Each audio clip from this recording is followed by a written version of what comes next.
This is a really big box, and the contents of this box might change home theater forever. This is a fully wireless surround sound system. It's the old school home theater in a box kicked up to the next level. Or is it just a big gimmick? We're gonna find out. This is the Ultimea Skywave X100 Dual, and Ultimea believes in their product so much that not only did they send this out and tell me to do whatever I wanted with it, they said, we're gonna send you this. This is their competitor's item. This is the Nakamichi Shockwave. It also is a dual subwoofer setup, complete wireless home theater system. Let's start by cracking this thing open and seeing what is inside the box. Let's go. I am really excited. While I'm unboxing this, a couple of key product highlights that Ultimea wanted me to mention. First of all, it is a THX-tuned 360-degree wireless system featuring dual 10-inch subwoofers that can play all the way down to 18 hertz. We're going to test that later, so stay tuned. It's a fully wireless multi-channel setup with dual 5 gigahertz channel and less than 20 milliseconds of latency. It is Dolby Atmos and DTS:X, and it has Neurocore audio processing. That's a 24-bit, 192 kilohertz, 200 MIPS processor, as well as a GAN amplifier. They're claiming 98% efficiency, and it has 8K HDR pass-through. These right here are plugs. Every single speaker is going to have their own internal amplifier, so they've all got to be plugged into AC power.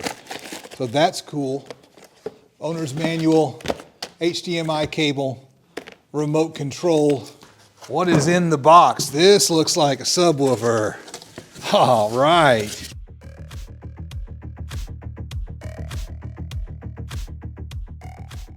And now it's time to unbox the competitor's wireless system. All right, right here is the main piece. This is the big sound bar.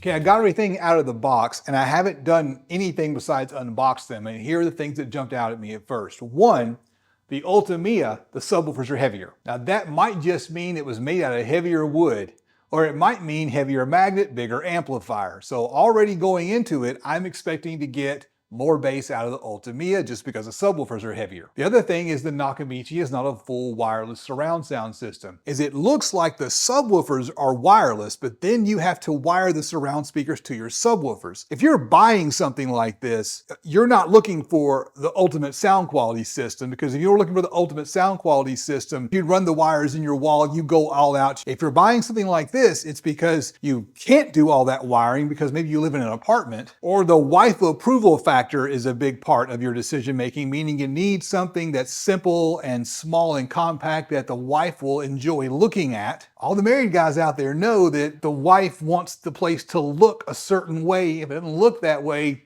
no deal. I'm gonna crack open one of the speakers and take a look just to find out and just to see if my suspicion is confirmed. So this is one of the Ultimea surrounds right here. It's got the Ultimea name on the front. There's a grill on the top.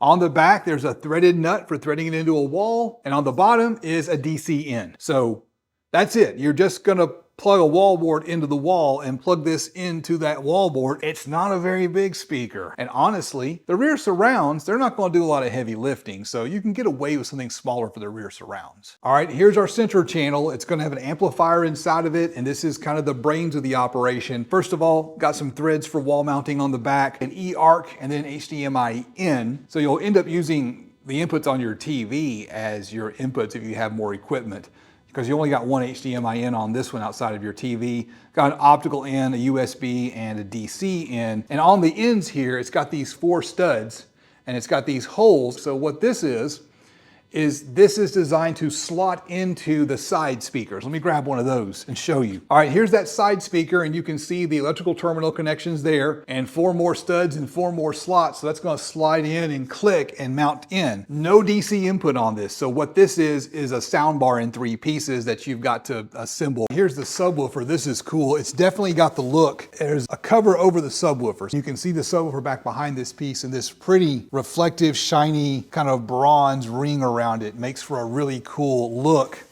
Over here on the side, they've got a really nice arrow port. I guess this is intended to be the back, There's a power switch and there's the AC in, so fully wireless. You don't need to connect anything but AC power and turn it on. That port's pretty substantial, y'all. This is the Ultimea main module and it weighs a whopping 2 pounds. All right, Ultimea side module, 2.8 pounds. Surround sound module for Ultimea, 1.5 pounds. But what we really care about is the subwoofer, and it is 33.66 pounds. All right, Nakamichi subwoofer, 23.68 pounds. Nakamichi surround sound units are 2.78 pounds. Nakamichi soundbar, 6 pounds. The output on this one is 18 volts, 1.5 amperes of current, 27 watts. So the most power that can go through this is 27 watts, including any power burned off by heat. So 3 of these, one's for the center channel, 2 for the subwoofer. So this is gonna go into the center channel speaker. This is 18 volts, 5 amps. 5 times 18 is, I think, 94. Wall anchors with screws.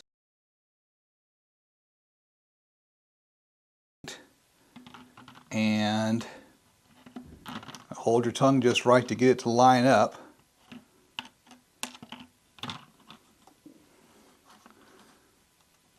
All right, it was a little tricky to get it to line up. Once it lines up, it just snaps into place and it looks like one piece. And of course you can just take it apart if you need to. We got 2 HDMIs. This one is the eARC to go to the television. Power brick. A cable for the power brick. I want to point out these are labeled. This is the right side surround sound. Okay, so everything is connected and the connection process was absolutely seamless. There was really nothing to it. I just plugged all of the wall warts into the wall, turned on the main unit, and it connected flawlessly. This is the beauty of the Ultimea system. It is truly wireless from a signal standpoint. All you need is AC power for each of the individual components and you're all set and ready to go. The Nakachimi, on the other hand, while it was also relatively easy to set up and everything just worked as soon as it fired up, had a bit of a problem. And when I showed it to my wife, she noticed it immediately. What is your first impression of this wireless system? Why are there wires if it's wireless? Well, it's a wireless system, so there aren't supposed to be any wires. What are those then? Those are wires. That seems really dumb. What we have here is we have the Nakamichi soundbar and we have the calibrated microphone here. And I've got Room Equalization Wizard on the laptop and I'm going to do a quick measurement and we just hit start.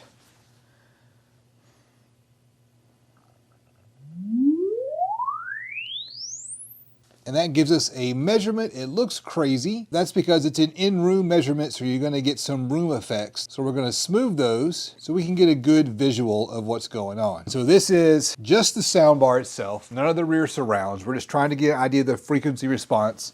And the thing that's interesting is we get a hump in this region here from 250, 300 over to 1,000, and then it starts to trail off and head down. So that is not as flat as I would like it to be. We'll go ahead and save that measurement, shut down Room EQ Wizard, and we'll go hook up the other soundbar. The green here is the Nakachimi, the red is the Ultimea. And this right here is the zone of interest for me. So from here all the way over to here, the Ultimea is relatively flat. Just a few dB of variance here and there. But look at the green has this big bump in this zone here, and then it falls off a little bit faster. So you get a much flatter frequency response with the Ultimea. So because of that flatter frequency response, the Ultimea is a better setup. Now for the subwoofers, I did something very similar, but I made a few minor changes to my testing procedure. I lowered the microphone down to the floor to get what's called a ground plane measurement. And I just ran the sweep from 20 Hertz up to 100 Hertz. That's because I couldn't disconnect the main soundbar when doing a subwoofer sweep. I didn't want the soundbar to interfere with the subwoofer, so I stopped it at 100 Hertz.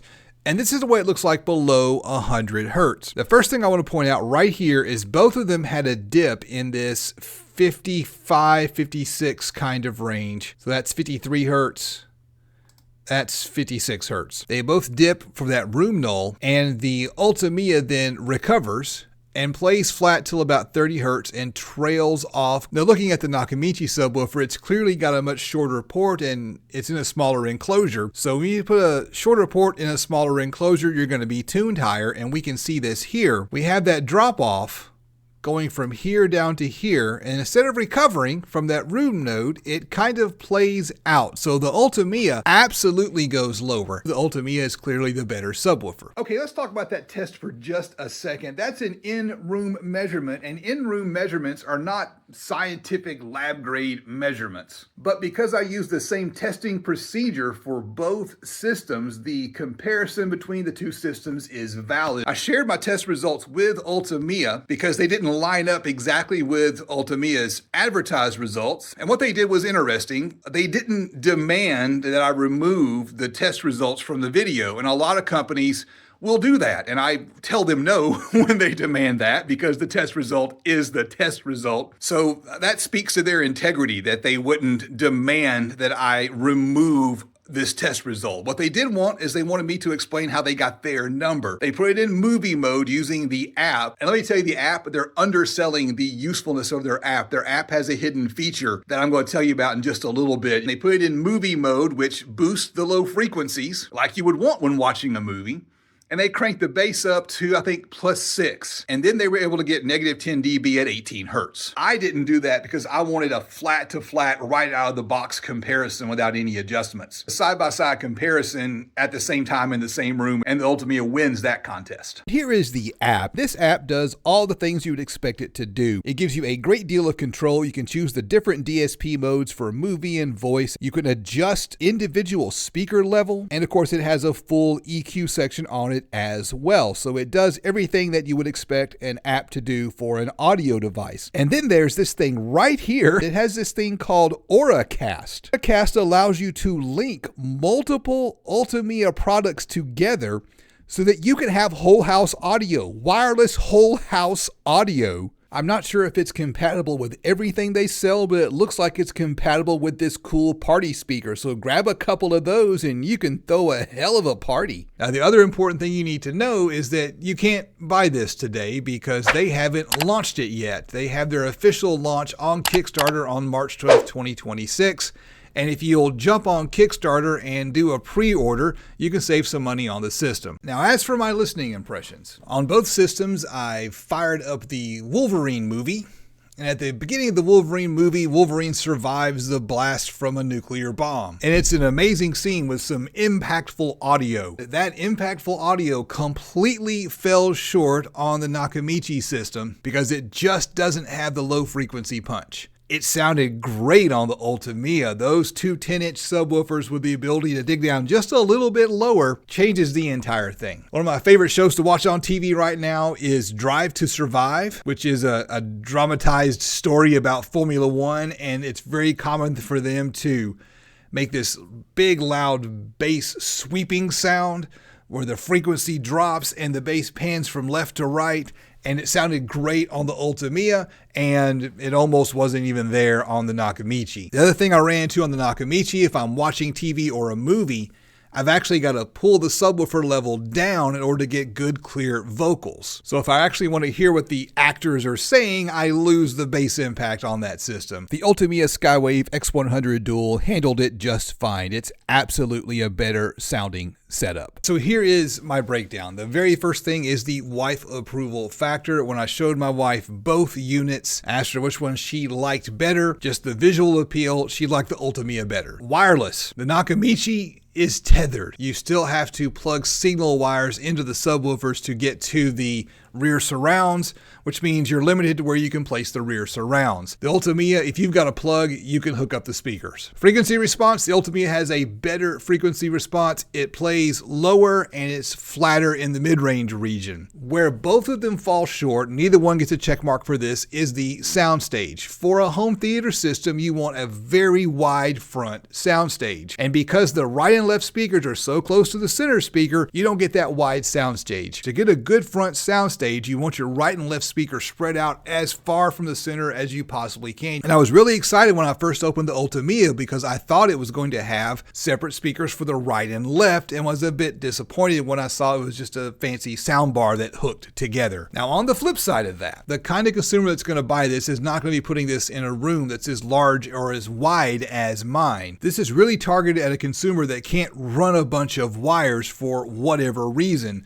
Maybe you're living in an apartment or a rental house and your landlord would get a little bit mad if you started punching holes in the walls. Maybe you've only got a 10-foot wide room. If that's the case, then, well, you would pull your speakers in stupid close to the center anyways and have the same problem. So for the type of customer that's probably going to buy this, it probably doesn't make any difference. I always give recommendations in context. It kind of depends on the target audience. If you're in that target audience where you don't have the ability to run the wires, the Ultimea is a perfectly fine system. You've been listening to me yap for quite a while. Now it's time to have some fun and let's drop some bass.